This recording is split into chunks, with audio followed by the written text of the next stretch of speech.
UFO cults, a synthesis of mainstream religion and cutting-edge science fiction. The belief in these technological angels comes from a long history of mankind's faith in a divine plan for the universe. The emergence of these UFO-obsessed groups became news around the world when 39 members of the Heaven's Gate cult committed suicide in Rancho Santa Fe, California in 1997. Survivors of Heaven's Gate provide true stories which read like sci-fi novels. A cult leader's daughter tells of her mother's search for UFOs. A mother of a suicide victim describes her son's alien transformation.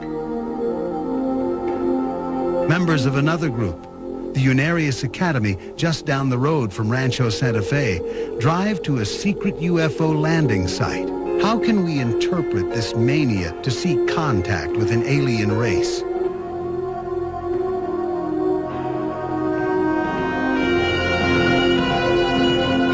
When I said that the big surprise could come, that spacecrafts could come in by the thousands, maybe come in shifts. In March 1997, Marshall Applewhite, the leader of Heaven's Gate, told his followers there was a UFO in the tail of the Hale-Bopp comet, which orbits the Earth once every 2,000 years. He convinced them that this was their signal to board the flying saucer which would take them into eternity. In order to catch this ride, the 39 cult members committed suicide by a combination of phenobarbital, alcohol, and suffocation. For reasons that still remain unanswered, they wore Nike running shoes, sported buzz haircuts, and carried $5 of quarters in their pockets. This tragedy was the culmination of 22 years of behavior modification under Marshall Applewhite's spell. What once started out as a grassroots Christian sect evolved into a dark millennial cult with beliefs in aliens and Armageddon. So when they presented the picture of being able to literally leave in a craft, so to speak, which they were saying was similar to what Jesus did. He actually left in a physical body. When they overlaid that with modern-day technological information, like that cloud of light was a UFO, it all lined up for me. Early on, Marshall Applewhite and his co-leader Bonnie Nettles had convinced themselves and their followers that they were God's emissaries, here to lead humanity out of a corrupt world. Applewhite said he and Nettles had come from outer space, taking on human bodies as camouflage. They offered salvation to members who could overcome their attachment to human desires such as sex, money, and drugs. Where did this desperate and bizarre mixture of sci-fi and millennial madness begin? Before Marshall Applewhite and Bonnie Lou Nettles became so-called alien agents, they were living separate lives of quiet desperation. Their twisted partnership began some 25 years earlier in Houston.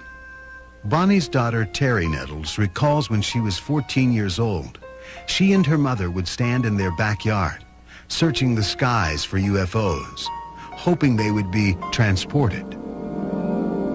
It would be really neat if one would come and pick us up and take us away, because neither one of us really felt like we were part of this world, that we were always on the outside looking in. And we used to dream about that a lot. We wanted something different. At the same time, in nearby Corpus Christi, Marshall Applewhite's perfect life began to unravel. His 16-year marriage dissolved and his career as a college music professor ended when he was accused of a sexual relationship with a male student. Then Applewhite met Bonnie Lou Nettles, just as her 23-year marriage was ending as well. They met in '72 at the theater I used to work at. He was teaching music and drama. It started out with my mom doing astrology charts for the mothers. And I remember her telling me, we were in the living room, that There was something about his chart, something there that was a lot different than somebody else's. From the start, her relationship with Marshall Applewhite was based on a spiritual connection that shunned sex. They turned their New Age and Christian ideologies into a business and went searching for followers. While Nettles recited the Bible inside and out, Applewhite, also known as Herf, was the charming frontman. On New Year's Day, 1973, Applewhite and Nettles set out on what they called a spiritual road trip. Though Bonnie Nettles left her daughter and son behind with her ex-husband, she wrote to Terry regularly. After a year on the road, their unorthodox gospel began to take shape. July 26, 1973. Dearest Terry, we have finally come out of the wilderness and know what our mission is. It is definitely a big one. In fact, we have been sent to fulfill the scriptures the same as Jesus and others came to do. This has been revealed in John's Revelations. I am not kidding, baby. This is for real. I knew it was something very important from the very beginning. Along the way, they had financial difficulties, and Applewhite was arrested in Kansas for stealing a rental car. During his 6-month jail sentence, he fine-tuned his doctrine. Upon Applewhite's release, he and Nettles contacted UFO researcher Hayden Hughes in hope of spreading their message. Herf Applewhite said, Hayden, you could do our mission a tremendous service by whatever means you have available to you, by simply stating that there are two individuals here to show that death can be overcome like Jesus did 2,000 years ago. And they compared it much like a caterpillar turning into a butterfly, that their life here would go through a metamorphosis into a level above humans. They called their group Human Individual Metamorphosis. By the fall of 1975, Applewhite and Nettles gave themselves names like Bo and Peep, Guinea and Pig, or Do and Tea, notes in the musical scale. They also referred to themselves as the Two, based on the two witnesses in the book of Revelations who were slain and then ascended into heaven. At their recruitment meetings all across the country, they were extremely persuasive with their sci-fi pitch to potential members. That was so intriguing to me, is what was it? What combination came together that compelled people literally to, as in the apostolic age, this was Peter and James and John and Matthew suddenly leaving their work and following the teacher. We had the same situation here. They simply said, come with us, and they did. Applewhite even convinced people he could communicate telepathically through secret codes of thought. He said, Mr. Hughes, if you ever need to get a hold of me, gave me a secret code, which was mentally praying to Bonnie and Herf with the Lord's Prayer. And then about 14, 15 months later, there was widespread publicity about some people that disappeared in Oregon after attending a UFO lecture. So I decided to use the code. Then the next morning received a telephone call, and when he said, you have now asked, I thought, well, maybe these people are, who they say they are. Human Individual Metamorphosis attracted a number of veterans of the fading hippie counterculture. Most of the members had been involved in other religious endeavors. Est, transcendental meditation, tarot cards, astrology. They were religious seekers for the most part. In order to keep the business going, members sold blood at blood banks and asked for contributions from Christian bookstores. Some wealthy members gave their trust funds to the group. One of the early recruits was 19-year-old David Moore, to the utter amazement of his mother, Nancy Brown.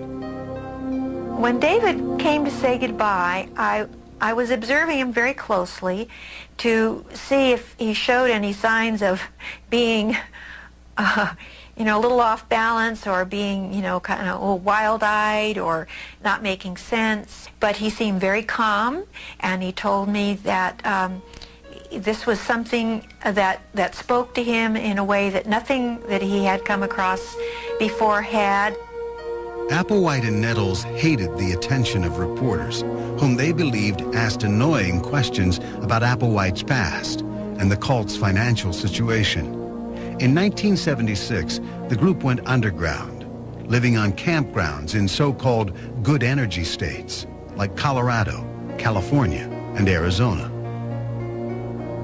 So we isolated ourselves in this small group of 60 or 70 people, and we didn't have contact with our families. We were isolated into a circumstance where we could then focus on our change, and there was a continual emphasis on the urgency that we make our changeover quickly, because we wanted to be ready when they came. One woman said to us that she, when she bought toothpaste, she'd always buy a small tube because she'd expect to be leaving shortly. But then she said wistfully once, well, I'm always buying another tube. As they anxiously awaited their exit, the group struggled to be like angels, denying their sexuality as well as their individuality. Marshall Applewhite was promiscuous in his early life, and he saw sexuality as bad, giving him hard time. So he had to find a way to reckon with this. Applewhite tried to exert strict control over the members of the group. At the same time, Nancy Brown began to publish a newsletter, creating a network for the shunned families. One of the group members visited his mother, who was in the network, and saw this newsletter, and either took this newsletter with him or at least told T and Doe and the group about it. Well, apparently they were really startled and not pleasantly pleased. They looked at her as kind of like a meddler, somebody that was just making trouble. And the way Marshall Applewhite thought was she was an agent of the lower forces. And it's kind of humorous looking back at it now, but at the time it was like a very serious thing, because there was this feeling that we'd get from Marshall Applewhite that somebody was out to get us. You know, somebody was going to take us down, take us off track, not allow us to complete our mission. Sensing the newsletter might encourage parents to come after their children, Applewhite and Nettles reluctantly allowed members to contact their families. It was carefully controlled.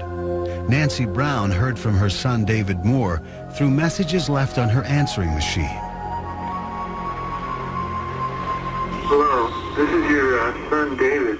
If you want to know how you can help these parents who want to hear from someone on the trip, if you would print in your newsletter the names of those parents who will promise not to kidnap their family members or keep them from doing what they want to do, I'll promise you that most of these parents will hear from their loved ones pretty quickly. And I don't want you to worry about me, because there's really nothing to worry about. By the early 80s, cracks were beginning to appear in the walls of the cult, which was now called Heaven's Gate. Many longtime members felt confused and quit. Terry Nettles started to sense her mother's doubts in her letters. The letter in '82 that I got from my mom gave me the impression that I felt like she wanted out, or that she no longer believed it. It was something to the effect of, you know, be sure and conform to society, follow all the rules. And I thought, why is she saying these things? This isn't what she would have said to me a few years ago. In 1984, Bonnie Lou Nettles was diagnosed with brain cancer. Admitted into a hospital under an assumed name, she died alone in her native state of Texas. Applewhite never informed Bonnie's children of her illness or death until several months later. She was only a few hours away from me, so nobody even bothered to call me to tell me that my mom was dying so that I could be there with her. Nothing. My entire insides felt like it had been ripped out, and I spent many nights waking up the next day with my pillows soaking wet because I would just cry through the night. Though Marshall Applewhite carried on without his beloved Bonnie Nettles, Doe, as he was called, was shaken by T's death. It put not just Doe to the test, but it put all of us to the test of our commitment to the next level. Do we think this is real, or do we think this is just a con game? How could a messenger of God die and her body remain on Earth? Marshall Applewhite had to quickly revise his doctrine. He or they needed to kind of account for what happened to her. They contemplated the idea that one could achieve this spiritual transcendence through some other means than just physically going there in UFOs, that suicide was an option. At her work, because it's not the one that the old influences or the old vehicles, impulses would respond to. So frequently this is what we do. To maintain his role as the supreme and all-knowing leader, Applewhite enforced strict regulations that would further squelch free choice. Regimentation, daily life, measuring of food, rigid rules when they went out to the external world to work, not to interact with people. It was all to become more and more focused as if they were on a spacecraft leaving, and if you were out in the outer world, you were out of craft. If you were in the house doing routines, that was in craft. Applewhite began to question the obedience of his members. In the past, he had distanced himself from other men in the group to avoid his homosexual urges. Now, he asked the men to join him in castration. Marshall Applewhite was talking about how far would you go in order to attain your mission. And so he evidently was entertaining castrating himself, getting rid of the human need to reproduce, or that hormonal impulse to be attracted to the opposite sex, or to be attracted to any sex. I started going, whoa, I don't know, I can't really go for this. Michael Conyers did not undergo the procedure, but Applewhite and 6 other men in the cult flew to Mexico City and were surgically castrated. In the early 90s, Marshall Applewhite used the internet to spread his gospel to the outside world. He began designing personal websites, calling the company a higher source. Eventually, they were earning nearly $400,000 a year. With this income, they recruited new members by placing a full-page ad in USA Today and other newspapers. Doe got instruction to relate to the world again and go out and collect any of the so-called second wave, or anyone who was ready for this transition that didn't come aboard the first time around. Now, everything was interpreted as a warning signal from above. At a campground in California, the cult thought the sky offered a message of impending doom. The forest fires in the area had created this kind of blood red sky, and the sunset in the sun was bright red. So they interpreted that through a biblical passage that said the end times are near. In March of 1997, the comet Hale-Bopp was nearing Earth's orbit for its first visit in 2,000 years. Applewhite prophesied a UFO was following in the tail of the comet. He said, "It's the marker we've been waiting for, the spacecraft from the level above human to take us home to the literal heavens." I know that Doe and the class felt like that the comet itself was significant, that this was a next level's way of saying, okay, let's wrap it up here. The Higher Source website posted a cryptic red alert message on the internet. The cult had sent letters and videotaped messages via FedEx to several old friends. Let me say that our mission here at this time is about to come to a close in the next few days. We came from distant space, and even what some might call somewhat of another dimension, and we're about to return from whence we came. On March 26th, 39 bodies were found in Rancho Santa Fe, California.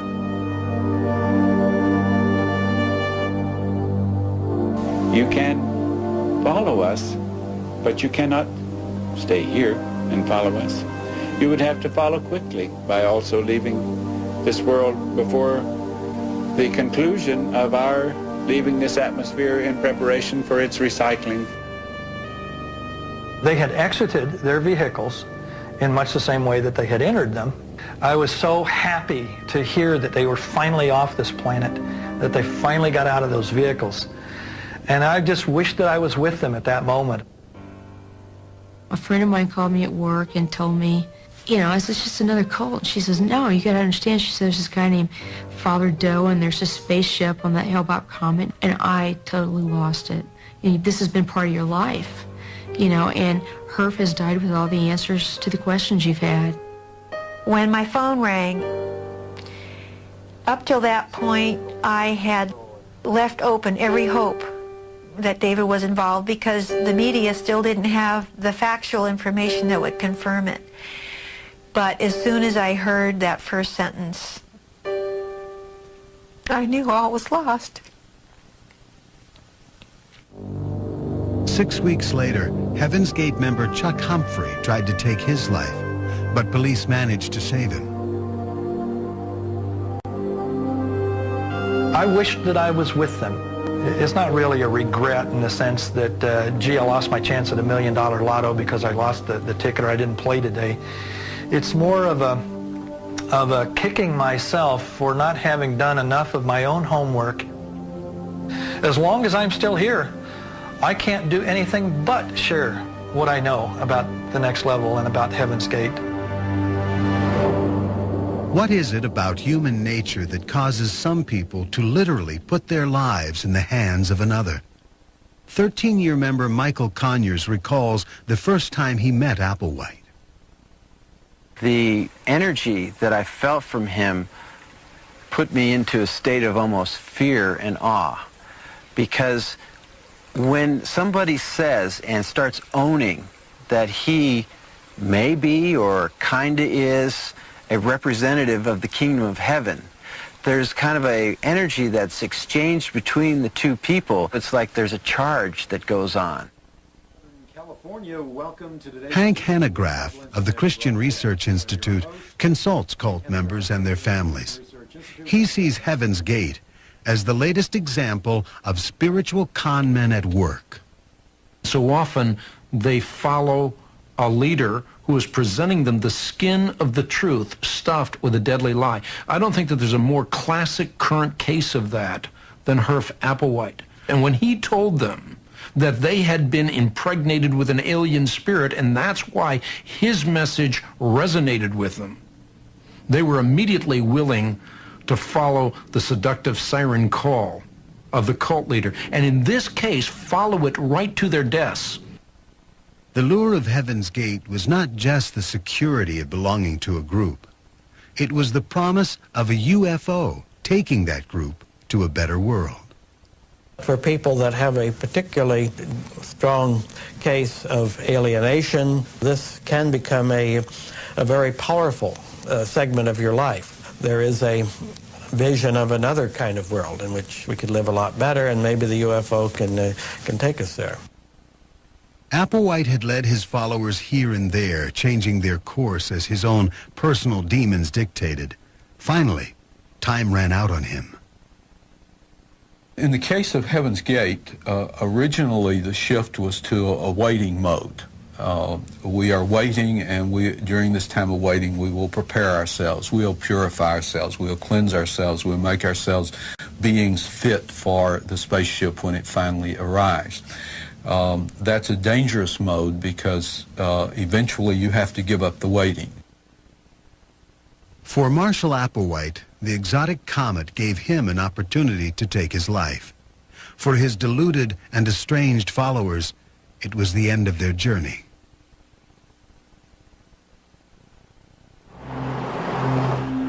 A few miles from Rancho Santa Fe and the Heaven's Gate Mansion, the students of the Unarius Academy attend classes in past life therapy, interdimensional physics, and the psychology of consciousness.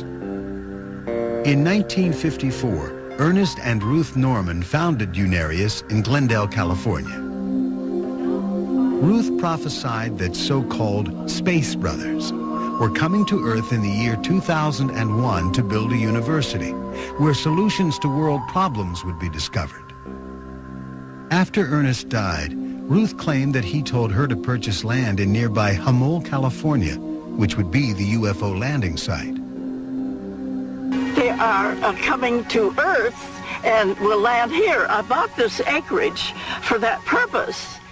In 1994, when Ruth Norman died, 25-year member Charles Spiegel became director of the Unarius Academy. Back in 1949, he had a vision in a post office in Los Angeles that would change the course of his life. I was walking through a dim-lit corridor to pick up some mail. Right in front of me, a picture appeared out of the so-called blue. And just like a TV picture opened up, and it was a life-size picture of a woman smiling down at me. This experience prompted Spiegel to study metaphysics and Eastern philosophy. His research led him to a book written by Unarius Academy co-founder Ernest Norman. Norman wrote about past lives, psychic travel to other dimensions, and UFOs. Charles Spiegel contacted the Normans and asked for a meeting. When the doorbell rang and the door opened, Ruth Norman stood there at the threshold, and she was the exact likeness of the vision that I had in the U.S. Post Office in 1949. The Normans used their supposed clairvoyant powers to receive readings about Spiegel's past lives. Information, they said, came from the Space Brothers. They told him he had been Pontius Pilate, and they reenacted his life as the governor of Rome who had condemned Jesus of Nazareth to be crucified. That was my first introduction to the reality of learning about one's other self or the existence in previous lifetimes. It's the same person. What one has done before is still a part of your persona. Spiegel says over 20,000 members purchase books, visit the website, or the Southern California Center itself. One of his students, Marion Kemis, claims to have had her own vision before she came to Unarius. We were out looking at the stars, just enjoying the night, and suddenly we looked behind us, and there, hovering on the ground next to us, was a UFO. It was the most incredible light show. It had all the colors of the rainbow, and they went around the perimeter of the craft, and they were all just like scintillating or dancing, just like vibrating. It was just incredible. It just hovered there and it was completely silent. And they've been coming around for a long time. I'm just lucky I've got to see them.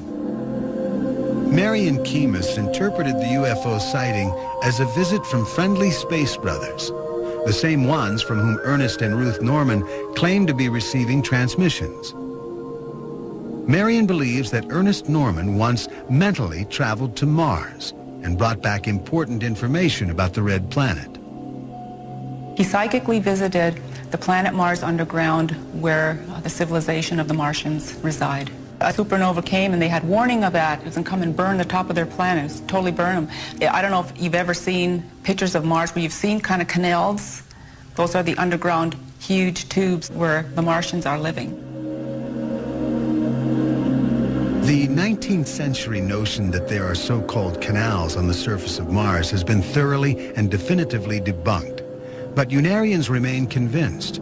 Like many UFO believers, the Unarians claim to have information which has been revealed to them alone. Through messages from the Space Brothers, Marion Kemis claims to have discovered information about a dark past which still haunts her. In my last lifetime, I lived during World War II, and I was a French prostitute that I had taken up with a German officer just to protect my butt. The French resistance found out about me, and they threw me and all my belongings out in the street. And the mob that mobbed me and shaved my head there is the reason why I was so afraid of crowds now. Another student, William Proctor, also experienced visions connecting him to World War II. When I came into this life, I had leg problems. My mom would take me to the doctor over and over and over again. The doctor could never figure out why my legs hurt. But the picture that dropped into my consciousness, I had been shot down. I was an officer, a colonel, in the Luftwaffe Air Force. And I survived, but my legs were crushed in this crash. That's what was causing the pain.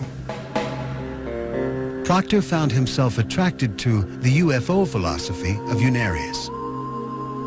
I've always had an interest in UFOs. That isn't what brought me to Unarius. But I've always had the interest that there were life on other worlds. And as far as the Unarius Academy of Science, that opened the door for me.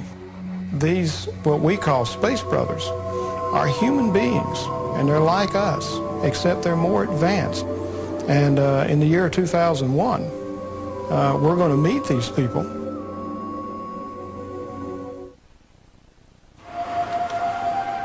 Because of its UFO beliefs, the Unarius Academy received a great deal of publicity following the Heaven's Gate suicides in March 1997. Would Charles Spiegel, the director of Unarius, eventually lead his cult on a doomsday suicide mission? That goes against the basic principles of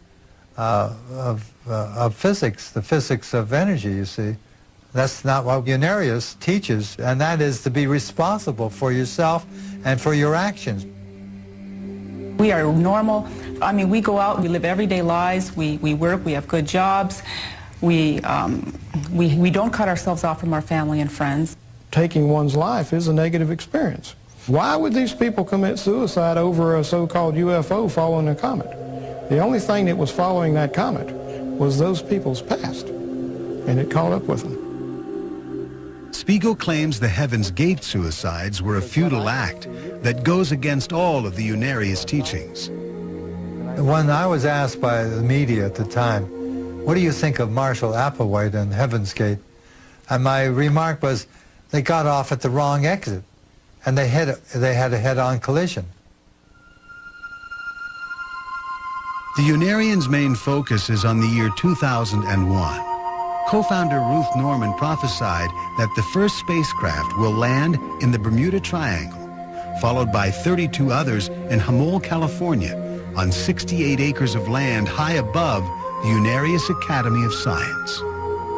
One of the brothers actually spoke to Ruth Norman, and he described that there would be 33 spacecraft of varying sizes that had been specially built that would land one on top of each other and lock in.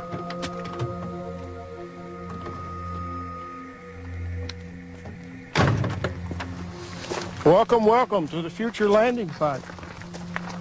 These advanced teachers, 1,000 teachers per ship, have technology from their worlds that they want to share with us, problems such as economical, pollution, the ozone problem. They have the problems that we have on this planet. They have gone through every one of these problems, and they have advanced knowledge that will help us in resolving problems here that will be the future, positive future for the Earth world.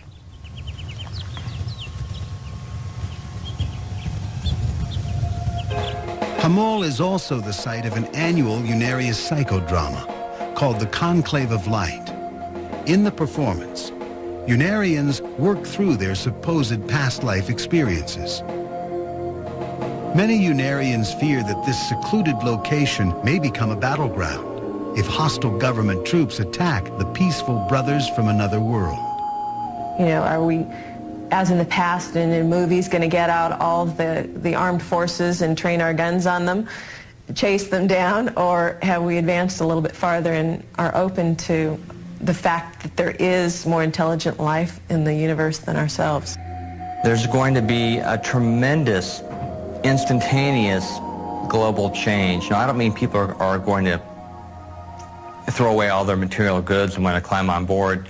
What I mean is they're going to have a totally different way of looking at life from then on, because the unanswered question, is there life out there? Is there intelligent life out there? Are we alone? Will finally be answered.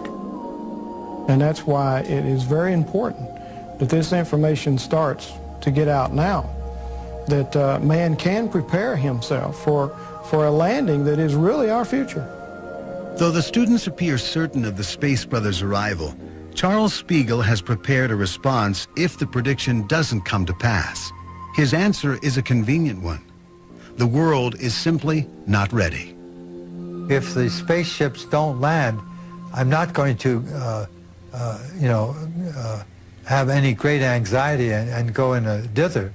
There'll be a reason for it. You see, everything comes down to it. There's logic and reason in life. There's great organization in the cosmos. Because we're disorganized and have, you might say, gotten off the highway, that doesn't mean that the highway doesn't exist. You didn't pay attention to the traffic signals.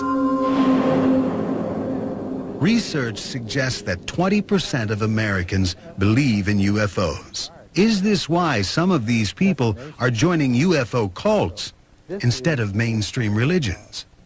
People are looking for God in all the wrong places. People are spiritually hungry, and they feel like Christianity has failed them. So we've replaced God's enduring word with a UFO or an extraterrestrial that's going to tell us what a new paradigm of truth is. And if you look, for example, at the Unarius Academy, what is the new construct of truth? You'll find whole civilizations, they have mastered their life. All too many people have uncritically bought into the story, not because the evidence is there, but they want to believe it's true. Some experts do see differences between the Unarians and other UFO cults.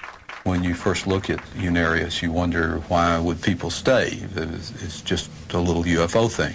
But there's a very substantial theology that basically draw from traditional occult and Eastern theology that it really holds people.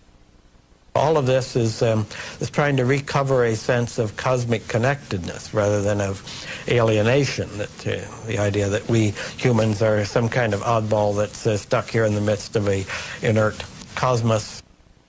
We're going to have an apocalyptic event. We're going to have a convergence of spacecraft from various galaxies around the universe, and they're going to bring us some new esoteric revelation. And through that, we're going to have a utopian society where everything is pristine and perfect. And of course, as P.T. Barnum said, there's a sucker born every minute. What are those? Next, a retired Methodist minister also celebrates UFOs and claims biblical proof of their existence. Like the Unarians, he sees magnificent changes in the future for mankind. The Space Brothers were a no-show in 2001. Unarius students believe that the landing will happen when the majority of Earth's people become open to the idea of contact with interplanetary beings. In the mountains of Sedona, Arizona, Milton Notdurft, an 85-year-old retired Methodist pastor, embraces traditional Christian beliefs, as well as ideas shared by many UFO cults. Reverend Notdurft's awakening came when he saw what he believed were UFOs in the skies just outside New York City. We saw a UFO, well, it looked like a radio tower or something. So I paid no attention, drove right on by. About 3-4 miles down the road, there was another one. There were finally 4 of them, blinking green and orange and red and white. And I thought, well, they must be putting on a show for me. So that was my introduction physically. Though Reverend Notdurft believes in UFOs, he found mainstream clergy and churchgoers don't share his views. He discovered this when he talked about his UFO experiences with his congregation. I don't talk about them in sermons. I did once, and that was a mistake, because I thought this was going to change the world in a week or two. It didn't. No matter how interesting or frightening they may be, things change slowly. After the UFO sighting, Reverend Notdurft began a spiritual search for clues that might acknowledge the existence of what he witnessed. He believes the Bible has many passages which document extraterrestrial life. Notdurft cites the Star of Bethlehem, which led the wise men to Jesus of Nazareth. And the Bible tells us that the star that they had seen went before them until it came and stood over the place where the young child was. Comets don't act like that. Planets don't act like that. Asteroids don't act like that. It has to be something else. Milton Notdurft is also a believer in reincarnation. This age-old belief is shared by some Buddhists, Hindus, Native Americans, and many UFO cults. Notdurft claims reincarnation explains many of life's mysteries. That was not a part of my Christian belief at all. People say, I don't want to go through this life again. I've had enough of it. That isn't the point. It isn't this life you're going through again. It's a new one that is going to teach you some different things than the last one did. Notdurft predicts that a shift in planets will bring changes with the new millennium. The acceptance of UFOs would mean a new way of life on Earth. The first thing that will be affected is economics. If we can get free energy for all time to come, what will happen to your electric stock? Secondly is religion. And if you think religion hasn't separated us, just think of the thousands of denominations and cults that there are in the world. So obviously something's wrong with our ideas of religion. Has mainstream religion ever acknowledged the possibility of UFOs? So I would say from a Christian standpoint that the Bible doesn't preclude the possibility of UFOs. Science doesn't preclude the possibility of UFOs. I would just say that there's no real, tangible evidence for them. So I think that many people believe what they believe because they want to believe it. UFOs reflect a deep human need to connect with the heavens, a spiritual quest expressed in ancient text, Greek mythology, and now in modern science fiction. I think that one can understand UFOs religiously in the term that Carl Jung, the great psychologist, used, that they function as technological angels in a technological society. So what this is saying is that the same kind of entities that we might once have thought of as like angels, gods, and so on, coming down from heaven in a supernatural way, now come in spaceships. Throughout history, man has looked to space and the stars for answers. Could it be that the heavens offer an order and harmony that our unstable world lacks?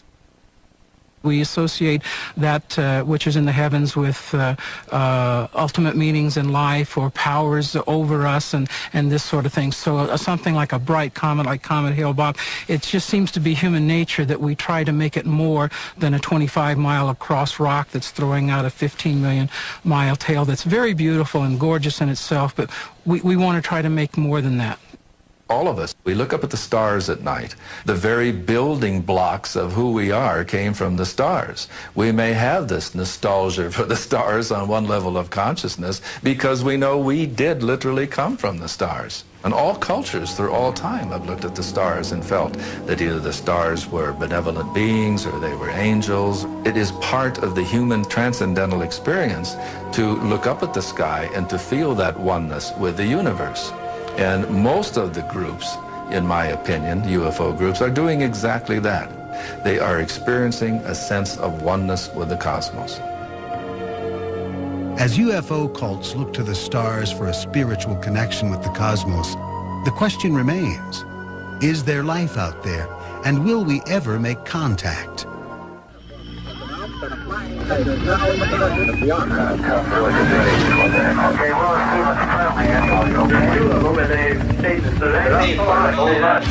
Oh my God, I hope that's a plane. Oh Jesus, please be a plane. What the hell was that? Midway across the first thing was circular. Yeah. I could have hit it with a brick. In our history, the first time we're studying something that's studying us. Something fired a beam of light, doing a circle, you can imagine, circling our warhead. Fired another destructive warhead.